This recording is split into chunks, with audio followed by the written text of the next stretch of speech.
71% of Americans.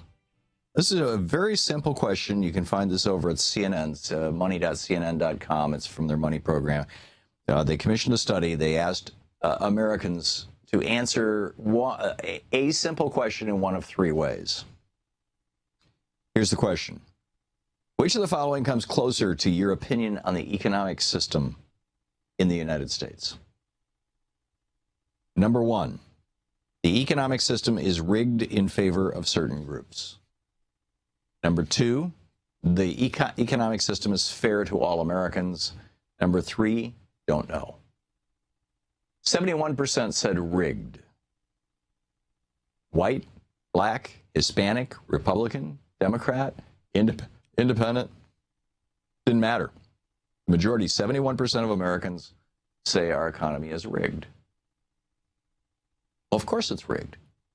And, the Supreme Court has said in 1976 in the Buckley case, they said giving money to politicians, letting billionaires and big corporations buy politicians is not a behavior that can be regulated by Congress or anybody else, as it has been from 1789, the George Washington administration, until 1976. That it's not a behavior that can be regulated. No, it's an expression of free speech, which is protected by the First Amendment of the Constitution. And the result of that is that the United States has become, in many ways, the most corrupt country in the world. Now, or at least in the developed world. But really, I think you could say in the entire world, when you consider the amounts of money involved in the corruption, what's happened is that the corruption in this country it takes a different nature than it does in the developing world. I remember when I was back in whatever the year was, I think it was 1979, maybe 1980, I was going to Uganda for the International Salem Relief Organization at the tail end of the war with Idi Amin, and we went in because the Red Cross had pulled out because they had a couple of their truck drivers shot, and there were people starving in the aftermath of this war.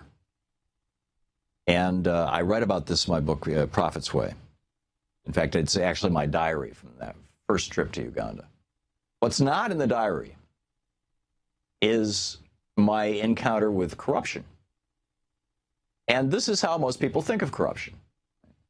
I was staying at the New Stanley Hotel, which is an old British Raj hotel, and with a thorn tree cafe next to it, this giant tree and an outdoor cafe with a fence all around it. And there were all these notes posted to this giant tree. Ralph, meet me in Tanzania on July 16th. John, notes going back probably 100 years. And so anyhow, I get there. I get to Kenya. This is Nairobi, Kenya. I get to Nairobi, and I've got to get my visa to get into Uganda from the Ugandan embassy. So I go to the Ugandan embassy, and the guy there says, "I'm sorry, we're not doing visas today. You need to come back tomorrow." So I came back the next day, and he says, "I'm sorry, we're not doing visas today. You have to come back tomorrow." So I show up the third day. Same deal. Sorry, we're not doing visas today. And so I'm sitting in the Thorn Tree Cafe of the New Stanley Hotel with this old British guy who was just like out of a Hercule Poirot movie, although he was French, I guess. But I mean, he had the three-piece suit and the cane with the brass handle with the bird's head on it that had a flask in it. And every afternoon at 2 or 3 in the afternoon, he was out there sitting under the thorn tree, drinking his gin and tonic. And he explained to me how gin and tonics were invented by the British when they went into malaria-infested regions, that the gin juniper berries produce a smell that the mosquitoes don't like that comes out of your skin, and the tonic water, it contains quinine, which kills the malaria, or at least killed malaria, 19th century malaria. This is before malaria became immune to it. And we just, we had these fascinating conversations, and at one point I was complaining to him about how I'd been to the Ugandan embassy 3 times to get my visa, and they kept telling me come back the next day. And he said, "Well, how much did you offer them?" And I said, offer them? What do you mean? And he said, didn't you put, like a $50 bill or a $20 bill in your passport when you handed it to the guy? I was like, no. And he said, well, try that today and see what happens. Now, this was one of the very first times I had been outside the United States on behalf of an international relief organization. I had joined Solemn in 1978, and mostly what we did in the first 2 years was build the community for abused kids in New Hampshire. And so it didn't occur to me that what I might be doing was illegal, and B, it just didn't even occur to me to do it. But he was like, hey, this is how it works here. So I put a bill, and I don't remember, I think it was a 50, it might have been a 20 US in my passport.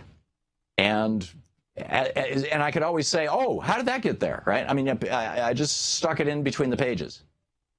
And I went over to the Ugandan embassy that afternoon. Same guy. And I sat down, and he says, I'm not sure we're not doing visas today. And I slid my passport across to him. And I said, well, could you just double check? And he picks up my passport, flips through it, sees the bill, pulls the bill out, pulls open his desk drawer, drops it in, closes the desk drawer, and says, oh, I just found my stamp. And lifts the stamp off the corner of the desk and stamps the visa on my passport. I mean, that was it, right? Well, that's not how we do corruption in the United States. That's how corruption's done in little countries around the world. But in the United States, the way we do corruption. Juan Cole just nailed this, and he published this over at juancole.com, his informed consent blog, and it's brilliant. Instead of having short, publicly funded political campaigns with limited and or free advertising like most Western European countries do, the United States has long political campaigns in which candidates are done big bucks for advertising. They are therefore forced to spend much of their time fundraising, which is to say seeking bribes. Number two, politicians can be bribed to reduce regulations in industries like banking, which means that they will be bribed. Billions were spent, 3,000 lobbyists employed by Wall Street just to get those rules undone at the end of the 1990s that set up the great crash of 2008. And he points out, number three, the fact that the chief villains of that 2008 meltdown, not a single one has even been prosecuted, is in and itself a form of corruption. He points out our military budget is bloated and enormous. It's bigger than the military budgets of the next 12 major states. He said, but what most Americans don't realize and what's really corrupt about our military budget is half of it goes to private for-profit corporations. It's outsourced. He says it's corporate welfare on a cosmic scale. He says, I've seen with my own eyes how officers in the military get out and then form companies to sell things to their former colleagues on the inside. This is corruption. He says we have a vast gulag of 2.2 million prisoners in jail and penitentiary. Increasingly privatized. It's corrupting our system. It's corruption. The rich are well placed to bribe our politicians to reduce taxes on the rich because the politicians need their money. Another form of corruption. He says asset forfeiture in the drug wars, corrupting police departments and the judiciary. He says Fox Cable News is among the more corrupt institutions in American society, purveying outright lies for the benefit of the billionaire class. The U.S. is so corrupt that it is resisting the obvious urgency to slash carbon production.